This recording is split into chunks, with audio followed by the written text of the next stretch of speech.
syukur untuk doa malam hari ini. Kami menyerahkan semua yang kami persembahkan bagi kemuliaan nama Tuhan, menjadikan Tuhan benar-benar dimuliakan dan kami semua diberkati. Dalam nama Tuhan Yesus Kristus kami berdoa. Amin.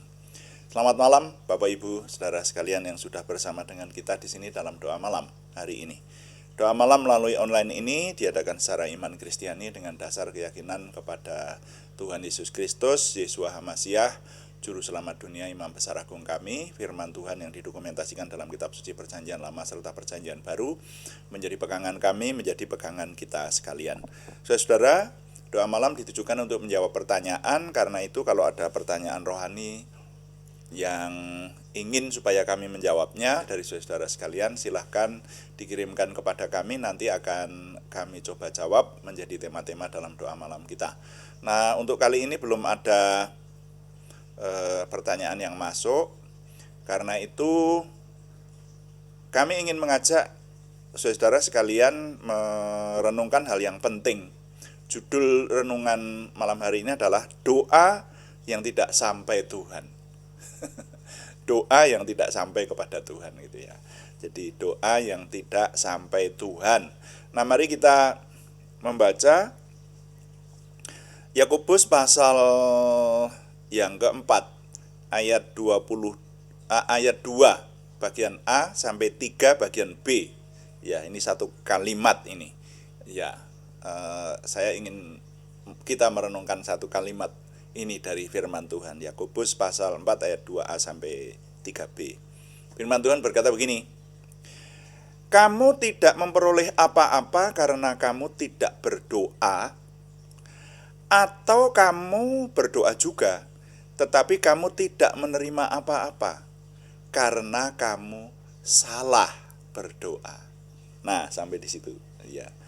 Jadi nanti silahkan dibaca semuanya, silahkan saudara kalau mau merenungkan Yakobus pasal 4 ini satu perikop direnungkan semuanya, silahkan. Nah, kita membicarakan arti penting doa. Doa itu penting bagi orang beriman ya. Bahkan orang mengatakan, ada yang mengatakan bahwa doa itu denyut jantung umat beriman, doa itu nafas orang beriman, dan seterusnya.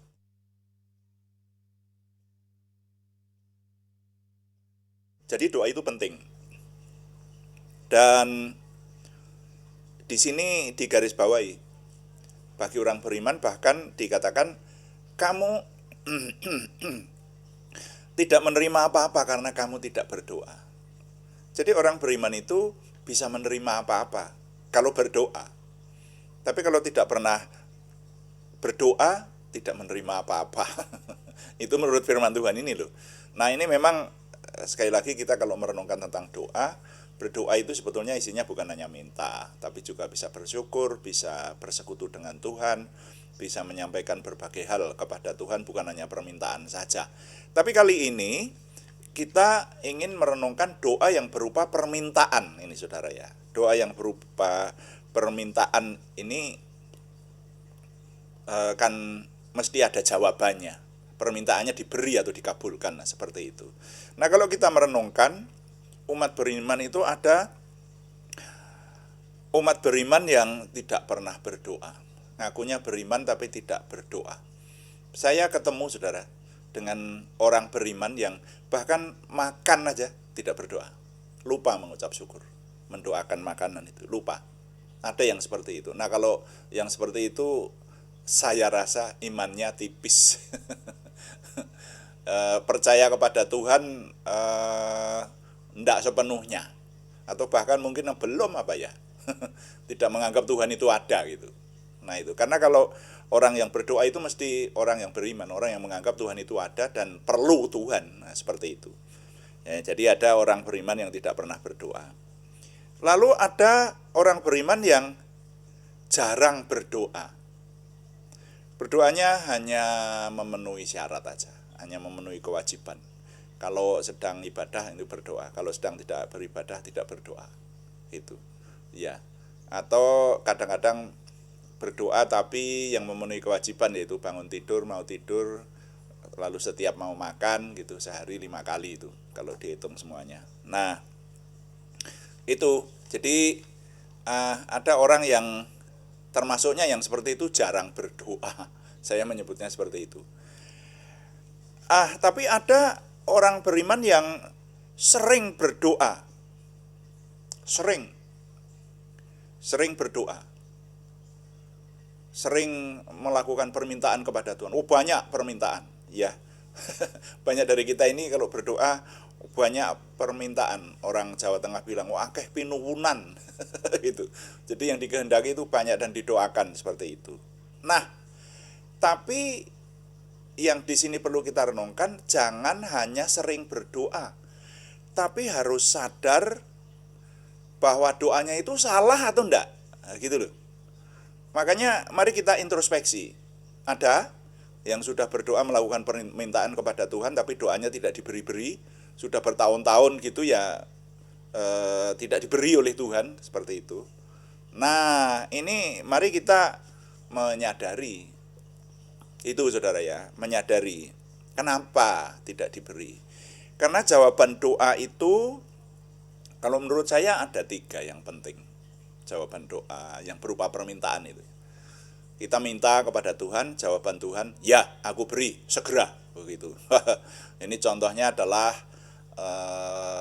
orang minta kesembuhan, ya, dalam satu KKR minta kesembuhan, ditumpangi tangan, lalu si hamba Tuhan pemimpin KKR berkata, dalam nama Tuhan Yesus Kristus engkau sembuh, begitu.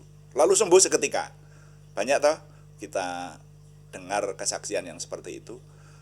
Nah, itu doa yang diberi langsung, ya, diberi oleh Tuhan. Nggak usah soal penyakit aja, saya pernah kok meminta seperti itu beberapa kali, saudara ya. Satu ketika saya kayaknya pernah menceritakan juga dalam salah satu renungan di sini. Saya jalan-jalan pagi, waktu itu saya ada di tempat kakek nenek saya, ya, ada di daerah Nanggulan Kulon Progo, dan ini lebih dari 30 tahun yang lalu. Jadi kendaraan jarang. Nah, jalan-jalan pagi, kebiasaan saya itu jalan pagi. Jadi bangun tidur jam setengah 6 sampai jam 6 sekitar itu ya, jam 6, setengah 7 gitu jalan gitu. Nah, saya jalan-jalan pagi, ada kecelakaan. Orang naik sepeda kemudian ditabrak mobil dan mobilnya lari, jadi tabrak lari. Sehingga hanya ada beberapa orang, masih terlalu pagi, hanya ada beberapa orang yang mengetahui hal itu, sehingga termasuk saya.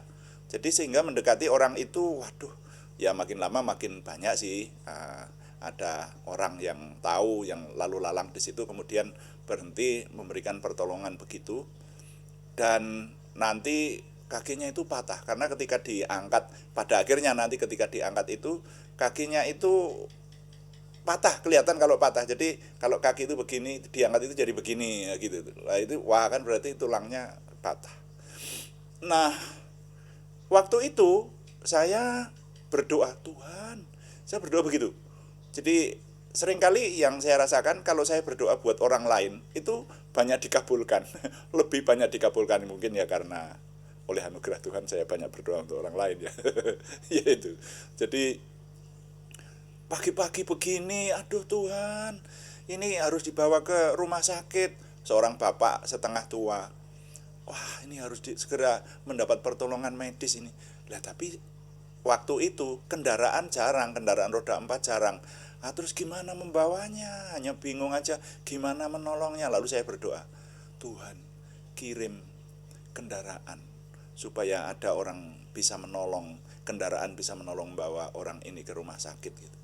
Itu tidak tunggu lama, ya, beberapa menit atau bahkan mungkin beberapa detik kemudian, itu ada kendaraan lewat menolong dia. Siapa yang lewat, saudara? Ambulan. Coba, saya waktu itu jadi, waduh, doa saya diterima Tuhan langsung. Jadi yang seperti itu sering saya ingat, doa yang diterima langsung gitu. Jadi jawaban Tuhan bisa ya, tapi jawaban Tuhan tidak selalu ya, ada yang tunggu. Nah, gitu. Wah, saya berdoa minta jodoh itu bertahun-tahun, itu puluhan tahun. Oh iya, saudara ya. Wah, saya berdoa minta jodoh itu wah lucu-lucu, saya mengalami ya, wah kalau diceritakan panjang ya. Sampai satu ketika saya benar-benar waktu itu sudah benar-benar butuh ketemu dengan siapa Tuhan jodohku begitu itu.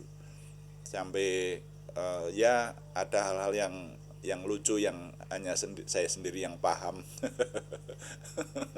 Kalau saya ceritakan menyita waktu ini ya. Tapi lama. Tapi Tuhan menjawabnya, tunggu. Pada waktunya Tuhan memberi dan sesuai dengan yang saya minta, bahkan lebih. Itu saudara ya. Nah, tunggu. Tapi ada jawaban Tuhan itu tidak. Artinya doanya tidak dikabulkan. Atau kemungkinan ada orang yang lama berdoa tapi doanya tidak sampai Tuhan. Nah ini loh, ini yang disebut doa yang salah. Nah, gitu. Jadi kalau doa yang benar itu adalah doa yang sampai Tuhan dan doanya itu menjadi perkenan Tuhan. Buktinya dikabulkan Tuhan. Entah itu diberi seketika atau pakai proses, ya, pakai menunggu, tapi menjadi perkenan Tuhan. Seperti itu. Ada banyak contoh mengenai hal ini. Tapi juga ada yang Tuhan tidak mengabulkan. Saya memberikan contoh di kitab suci. Yang saya ingat, doanya Daud di 2 Samuel pasal 12 ayat 16 sampai 23. Saudara nanti baca sendiri di sana. Daud berzinah dengan Batseba, lalu Batseba mengandung. Akhirnya Daud merebut Batseba, istri Uria itu. Uria dibunuh dengan pedang Bani Amon, akhirnya menjadi istrinya Daud. Ketika Batseba melahirkan anak, apa yang terjadi? Anaknya sakit. Diberi oleh Tuhan sakit ya anaknya. Lalu Daud berdoa, bahkan pakai berpuasa. Dia tidur di lantai, merendahkan diri di hadapan Tuhan supaya anaknya sembuh. Pertanyaannya, anaknya sembuh? Enggak sembuh. Tuhan enggak berkenan kepada doanya Daud. Karena apa? Karena anaknya itu anak hasil perzinahan. Kalau menurut saya ya hikmatnya Tuhan sudah pas lah kalau menurut saya. Nanti kalau doanya Daud itu diterima, nanti Daud tidak bertobat. Menggampangkan kasih karunia Tuhan lalu dia buat dosa lagi kayak gitu. Nah ini hanya hikmat saya saja. Tapi yang jelas itu tidak berkenan kepada Tuhan. Bahkan ada doa yang luar biasa loh. Doanya siapa? Doanya Tuhan Yesus. Coba cek di Matius pasal 26 ayat 39. Tuhan Yesus itu sebagai manusia, ia menderita ketakutan, kesedihan sampai seperti mau mati rasanya di Taman Getsemane, iya toh? Dan dia berdoa bagaimana? Bapa, kalau boleh cawan ini lalu daripadaku. Artinya kan Tuhan menghendaki kalau bisa jangan disalib, gitu. Tapi memang dikabulkan oleh Tuhan? Tidak dikabulkan, karena itu tidak berkenan kepada Bapa di surga. Yang berkenan adalah ya Yesus ketika menjadi manusia harus disalib, mati, dikuburkan, dan bangkit kembali. Tapi merasa ketakutan semacam itu masuk akal manusiawi. Tapi ada doa yang tidak diterima oleh Tuhan. Nah itu yang kita catat seperti itu. Nah, jadi saya mengartikan firman Tuhan di Yakobus pasal 4 ayat 2a sampai 3b itu tadi. Kamu tidak menerima apa-apa karena kamu tidak berdoa, atau kamu berdoa juga tetapi kamu salah berdoa. Nah ini yang namanya salah berdoa ini. Nah ini tidak bisa dijelaskan dalam sekali waktu, karena ternyata ada banyak hal saudara yang menyebabkan doa itu tidak terkabul itu. Saya meneliti ada banyak poin ini. Saya tidak tahu apakah ini dulu kayaknya saya ingat saya pernah menyampaikan ini di doa malam. Mungkin sekitar 1,5 atau 2 tahun yang lalu itu saudara ya. Waktu pokok bahasanya adalah doa, tapi ya tidak apa-apa kalau menurut saya mengulangi tidak masalah. Karena firman Tuhan aja juga ada kitab ulangan kok. Manusia kalau tidak diulang-ulang begitu itu sering lupa, jadi sekarang diingatkan kembali tidak masalah nanti. Jadi doa yang salah itu ada banyak sebab. Bahkan ada doa yang tidak sampai Tuhan, doanya terhalang seperti itu. Nah ini yang harus kita pelajari. Jadi ini yang kita harus paham. Jadi jangan berdoa asal seperti itu. Mungkin ada yang baru menyadari sekarang ini ketika mendengarkan renungan ini. Wah, saya berdoa, coba dicek, bertahun-tahun berdoa tapi kok Tuhan belum memberi.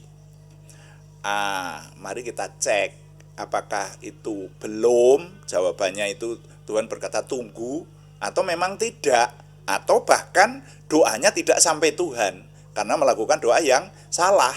Nah, itulah. Nah, coba saya diberi masukan deh. Kalau perlu dilanjutkan nanti saya sampaikan satu persatu ya catatan saya mengenai penghalang-penghalang doa atau doa yang salah itu ya, supaya kita ingat kembali seperti itu. Tapi kalau enggak ya enggak apa-apa, kita membicarakan topik yang lain gitu. Tapi karena ini penting, ada doa yang tidak sampai Tuhan, saudara, doa yang salah seperti itu harus disadari.